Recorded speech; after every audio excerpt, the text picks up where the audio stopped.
Bad Batch Season 2 Episode 13 is here, so let's break it down.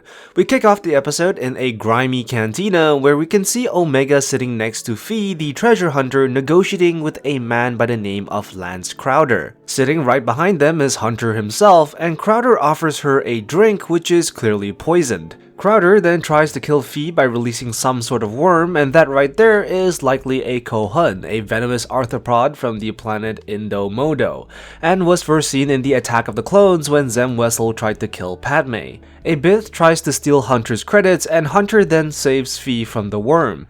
A shootout ensues, and Omega manages to get hold of the credits as well. The team make it out of there, and Phee remarks that Omega handled herself well. Hunter tells her that her training is paying off, but Phee asks him if she should learn some other skills, to which Tech says, "What other skills?"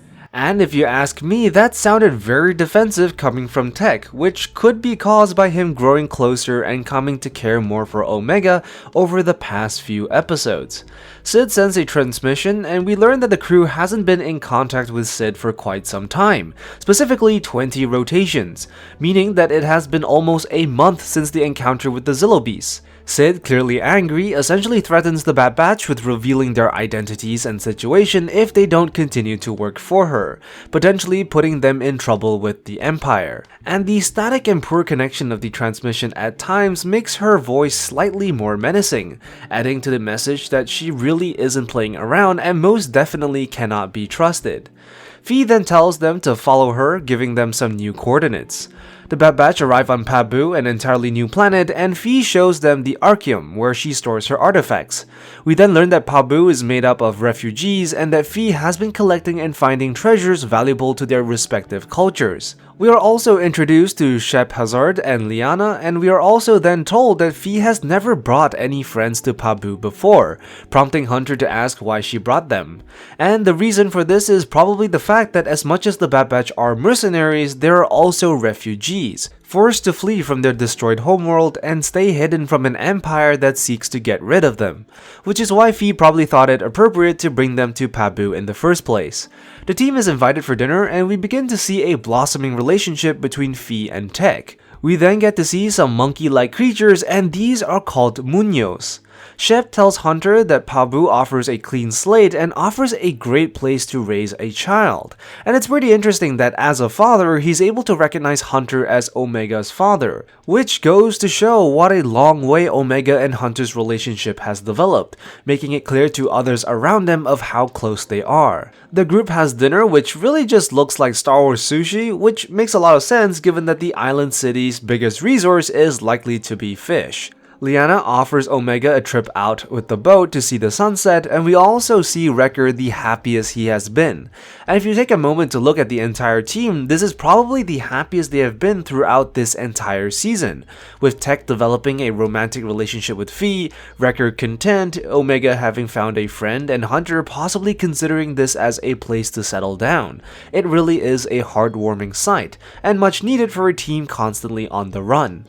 However, things turn south as Hunter senses something is wrong, and it's interesting to see that Hunter's genetically modified skill to sense his surroundings is just as effective as the muños. A tsunami is triggered and the island's alarm goes off. The incoming tsunami causes Omega and Liana to be stranded as the tide recedes, and it's a very accurate depiction of what occurs before a tsunami in the real world. The team begin to evacuate people to the higher ground, and we see the horizon disappear as the waves head for the island. Phee and Tech decide to let down the ladders to speed up the evacuation, and Tech grapples up the wall while holding on to Phee. Hang on! Which is very much like how Leia held on to Luke in the Death Star. And the similarities don't end there, as much like Luke and Leia, Phee and Tech hold a romantic interest for each other. Hunter flies the Marauder and is able to pick up Omega and Liana just in time before the waves begin to reach them. Everyone manages to get to safety, but lower Pabu is essentially destroyed. While the situation is dire, leaving many people homeless, from the Bad Batch's perspective, it's actually a very refreshing situation. For the first time since they left Kamino, they have been threatened by something unrelated to the Empire or someone. That for the first time, their struggles are with a nature that isn't specifically out to get them. And it's a struggle that they don't have to run from, which leads Hunter to happily accept helping them rebuild, prolonging their stay on Pabu. And for once, we get a rather sweet ending to the episode, but let's be honest here, with 3 more episodes to go, this is really the calm before the storm. It's going to be interesting to see how the Bad Batch's decision to potentially lay down roots here might quickly turn south as the Empire is now actively hunting, with Scorch specifically out there looking for them. So don't expect this honeymoon phase to last very long, especially given that Sid is more than likely to rat them out. Anyways, that's all for this breakdown. Be sure to like and subscribe and share your thoughts in the comments down below.